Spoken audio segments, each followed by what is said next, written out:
Saudações a todos. Eu chamo-me Valdina Beula, bem-vindos ao meu canal. Hoje vou apresentar um tema muito importante dentro da contabilidade financeira, que é documentos comerciais e incoterms. Dizer que este tema é fundamental não só para estudantes de contabilidade, gestão ou comércio, mas também para qualquer pessoa que tenha ou pretenda ter um negócio. No dia a dia, nós realizamos várias transações, compramos produtos, vendemos serviços, fazemos pagamento e todas essas operações precisam de ser registradas e comprovadas, certo? Então, é aqui onde entram os documentos comerciais. Por outro lado, quando falamos de comércio internacional, onde há troca de mercadorias entre países, surgem regras específicas chamadas incoterms. Os incoterms ajudam a evitar conflitos entre compradores e vendedores. Neste trabalho, eu irei explicar de forma clara o que são documentos comerciais, para que servem, a sua importância, os principais tipos e também vou falar melhor, detalhadamente sobre os incoterms com exemplos práticos. O principal objetivo deste trabalho é ajudar a compreender melhor como funcionam os documentos comerciais e incoterms. De forma mais específica, pretendo definir documentos comerciais, explicar a sua utilidade, mostrar a sua importância, identificar e explicar os principais tipos e compreender os incoterms, especialmente os mais usados em Moçambique. Dizer que documentos comerciais são registros formais que comprovam operações comerciais realizadas entre empresas ou entre empresas e clientes.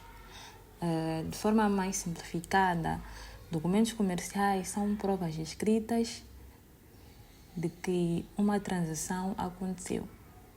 Por exemplo, se fores a uma loja comprar um produto, recebes uma fatura ou recibo. Esse documento prova que fizeste aquela compra. Outro exemplo, se uma empresa encomenda mercadorias a um fornecedor, ela emite uma nota de encomenda e esse documento mostra o que foi pedido.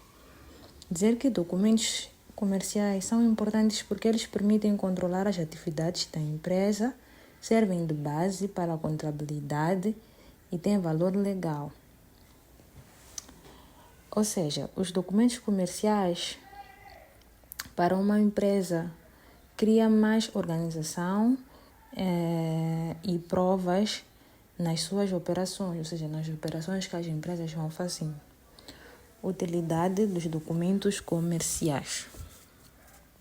Os documentos comerciais servem para várias coisas importantes.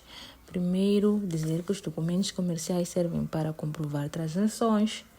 Sem um documento, não há prova de que uma operação aconteceu. Servem como base para a contabilidade, ou seja, todos os registros contabilísticos são feitos com base nesses documentos. Garantem a segurança jurídica. E também, em casos de conflitos nas empresas, o documento comercial serve como prova, porque registra todas as operações feitas na empresa. Sem os documentos comerciais, a empresa pode ter problemas sérios, inclusive com impostos. Dizer também que os documentos comerciais evitam fraudes, garantem transparência, facilitam na auditoria, são exigidos por leis e ajudam na gestão de cada empresa. Sem documentos comerciais, a empresa pode ter problemas graves, Então, nós temos como principais tipos de documentos comerciais a nota de encomenda. Dizer que a nota de encomenda é um documento que o comprador usa para pedir produtos ao fornecedor. Por exemplo, uma hamburgueria precisa de pão e carne. Ela envia uma nota de encomenda ao fornecedor com as quantidades detalhadas que ele vai precisar. Então, tem aí o exemplo da nota de encomenda, do documento da nota de encomenda não preenchido E por outro lado tenho a nota de encomenda não preenchida. Então, na nota de encomenda é onde o comprador vai detalhar ao seu fornecedor tudo que precisa para o seu estoque, tudo que ele precisa para as quantidades que ele precisa para a sua mercadoria, nesse caso, né? Então, ele vai detalhar isso na nota de encomenda para que o fornecedor possa lhe facultar os produtos que ele precisa. A guia de remessa acompanha a mercadoria durante o transporte. Por exemplo, quando o fornecedor envia produtos, a guia de remessa vai junto, mostrando o que está a ser transportado. E vou cá dar um exemplo da guia de remessa não preenchido e a guia de remessa preenchido. Talão de recepção. Dizer que talão de recepção é um documento comercial que confirma que a mercadoria foi recebida. Por exemplo, quando uma hamburgueria recebe produtos, assina um talão para confirmar que o produto foi recebido, certo? Então, várias empresas, quando recebem um produto, sempre tem um talão que vem. Sempre tem um talão que confirma a recepção do produto ou da mercadoria que estão a receber, né? Serve como prova. Então, vou dar cá um exemplo, trago cá um exemplo, uma imagem do talão de recepção, documento comercial do talão de recepção não preenchido e talão de recepção preenchido. E assim são os documentos comerciais, talão de recepção. Fatura. Dizer que fatura é um documento mais importante na venda, sim, pois demonstra os produtos, as quantidades, o preço e os impostos. A fatura é um documento comercial mais específico, posso assim dizer, pois lá descrevem as quantidades, o preço unitário que tu tens que pagar por cada produto, depois tem o preço total. Na fatura contém o pagamento do IVA, né? Que é um imposto a pagar, tem lá na fatura.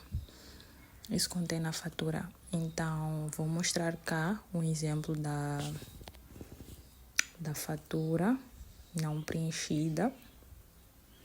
E também tem ao lado um exemplo da fatura preenchida, já detalhadas com os produtos, quantidades, preços e o imposto a pagar pela compra desses produtos, né? Desses produtos prescritos na fatura, certo? Por exemplo, quando tu compras algo numa loja, tu recebes uma fatura, né? Tu recebes uma fatura, que essa fatura indica que tu tens que pagar por aquele serviço, certo? Porque tu tens intenção de comprar. Quando tu tens intenção de comprar, dão-te uma fatura que vai detalhar posso assim dizer, a compra, né? Vai detalhar as quantidades, o produto, vai descrever o produto. É a fatura que vai detalhar o produto que tu queres, as quantidades, o preço, o valor do imposto que tem que pagar do IVA. Então, a fatura vai detalhar tudo isso. Então, depois de comprares, né? Já tiveste a fatura, compras, é quando depois vão passar o recibo. Que vamos falar posteriormente, né? Do recibo, certo? Nota de débito ou de crédito. A nota de débito ou de crédito serve para corrigir valores. Por exemplo, se um cliente devolve um produto, nota de crédito. Se houve um erro e precisa pagar mais, nota de débito. Vou dar um exemplo aqui de uma nota de crédito e uma nota de débito. Recibo é um documento comercial que comprova o pagamento. Por exemplo, se tu vais a uma loja e pagas por um produto, por um serviço, tu, em troca, vais receber um recibo, que é um comprovativo de que tu efetuaste o pagamento, certo? O recibo é muito importante para as comprovações contabilísticas, para as transações, para as comprovações contabilísticas, sim, para os auditores. Os recibos são muito importantes. Vou cá dar um exemplo de um recibo não preenchido e um recibo preenchido. Cheque ou talão de depósito. Dizer que cheque é a ordem de pagamento. E talão de depósito prova o depósito que tu fazes no banco, né? Prova o depósito. Então, tem aqui o exemplo. Este é o talão de depósito que é dado quando geralmente nós depositamos valor no banco, né? Então, dá-nos esse talão de depósito que comprova que tu depositaste o valor no banco. Então, tem a seguir o exemplo do cheque que indica a ordem de pagamento. Livrança é um documento comercial que posso dizer que tem a promessa de pagamento para o futuro.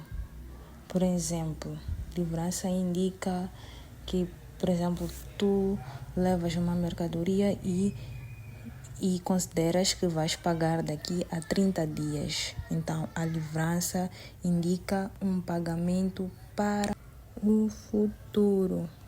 Então, aqui tem o documento da livrança, né, que é a promessa de pagamento para o futuro. Agora vou falar dos Incoterms. O que seria Incoterms? Incoterms são regras internacionais que definem responsabilidades entre o comprador e o vendedor no comércio internacional. Ou seja, o Incoterm é a abreviatura do inglês International Commercial Terms, que em português significa Termos Internacionais de Comércio. Trata-se de normas padronizadas que regulam aspectos diversos do comércio internacional. Dizer que os Incoterms são importantes, pois eles têm um papel de deixar clara a colocação de riscos, custos e obrigações entre o comprador e o vendedor em um contrato de compra e venda de mercadorias. Vale ressaltar que os Incoterms não são imposições, mas sim uma proposta para melhorar o entendimento entre o vendedor e o comprador, nesse caso. Dizer que atualmente existem 11 Incoterms desde janeiro de 2020. Ambas versões dos Incoterms desde 2010, como os Incoterms de 2020, possuem 11 siglas. Então, eu agora vou falar da tabela dos Incoterms de 2025 atualizada. O ex-work é um Incoterm utilizado quando o vendedor disponibiliza a mercadoria em seu estabelecimento. A partir desse ponto, o comprador fica responsável para todos os custos e riscos, incluindo o transporte, o seguro e o desembaraço. Então, temos o Incoterm FCA, que significa Free Carrier, em português, franco transportador. Este termo é aplicado quando o vendedor entrega a mercadoria ao transportador designado pelo comprador, no local combinado e com processo de desembaraço já incluído nesse caso, com liberação para a exportação. Depois disso, os riscos e as responsabilidades passam para o comprador. Então, nós temos também como Incoterm o CPT, que significa Carriers Paid To, em português, transporte pago até. No CPT, o vendedor fica responsável por arcar com os custos do transporte até o final do destino, ou até o final, né? Os riscos são transferidos ao comprador no momento da entrega ao transportador. Temos o CIF, que significa Carriage and Insure Paid To, ou seja, transporte e seguro pago até. O CIP é similar ao CPT, que significa que com a adição de que o vendedor deve contratar um seguro com a abertura mínima para o transporte da mercadoria até o destino final. Então, temos o DIP, que significa Delivered at Place, ou seja, entrega no local. Os Incoterms DIP é utilizado quando o vendedor entrega a carga em local definido pelo comprador, pronta para descarregar, mas sem realizar o desembaraço aduaneiro de importação. O Incoterm DPO, Delivered at Place Unloaded, ou seja, entrega no local e descarregado, exige a entrega da mercadoria descarregada pelo vendedor em local designado no país de destino. Ou seja, a responsabilidade sobre os riscos e os custos permanece com o vendedor até esse ponto. Tem também o Incoterm DDP, Delivered Goods Paid, ou seja, a entrega com direitos pagos. Neste Incoterms, o vendedor assume todos os riscos da operação até a chegada da mercadoria ao destino final, inclusive as taxas, os impostos e o desembaraço aduaneiro de importação. Ou seja, o vendedor vai tratar de tudo para o cliente, vai assumir os riscos do envio até o desembaraço aduaneiro, porque estará incluso os direitos. Temos também o Incoterm FAS, Free Alongside Ship, ou seja, livre ao lado do navio. Como o nome sugere, esse termo aplica-se ao vendedor que entrega a carga ao lado do navio, no porto de embarque. A partir daí, o comprador assume todos os riscos com a operação. COST significa Cost and Freight, ou seja, custo, seguro e frete. Similar ao neste termo CFR, o vendedor CFR arca com os custos de transporte, além dos custos de frete até o porto da contratação de seguro, mas os riscos são transferidos ao comprador no final, a partir do momento de responsabilidades do vendedor. Temos o dizer que, embora existam 11 termos internacionais de comércios, alguns são mais recorrentes que os outros, seja por oferecer maior equilíbrio de responsabilidade ou por se encaixar melhor as exigências logísticas de diferentes setores. Os termos internacionais de comércio mais utilizados são o ex-work, o FCA, o FOB e o CIF. Dizer que na categoria E engloba apenas um texto. Alguns incoterms são aplicados exclusivamente em operações de transportes por via marinha.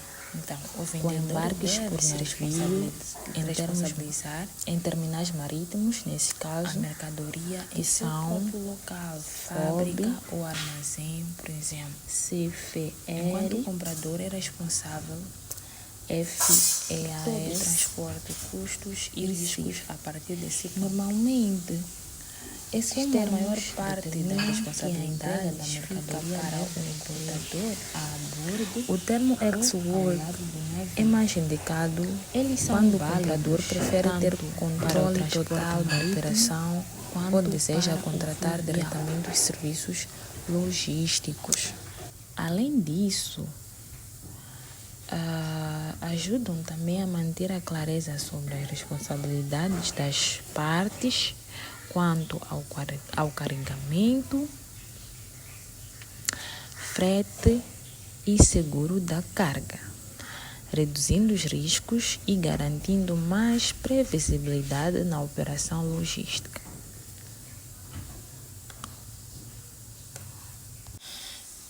Como jeito de conclusão sobre o tema Incoterms,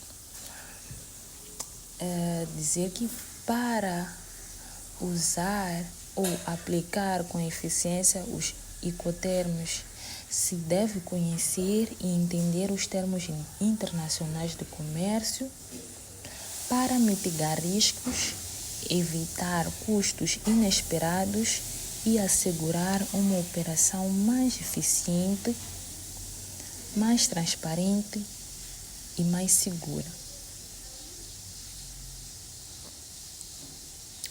O uso do termo correto, ou seja, do Incoterm adequado para o transporte da sua mercadoria, evita danos, ou seja, evita custos inesperados. Concluindo o trabalho todo no geral sobre os documentos comerciais e os Incoterms, com este trabalho eu pude compreender profundamente que os documentos comerciais são essenciais para qualquer empresa, pois os documentos comerciais garantem a organização, o controle e a legalidade. E os Incoterms também são extremamente importantes, pois evitam conflitos e definem responsabilidades entre o vendedor e o comprador, nesse caso. Então, dizer que dominar estes conceitos é extremamente importante para qualquer área profissional. Desde já, agradecer por terem assistido e por terem escutado o meu vídeo. Espero que o conteúdo que cá trouxe, né, tenha sido útil.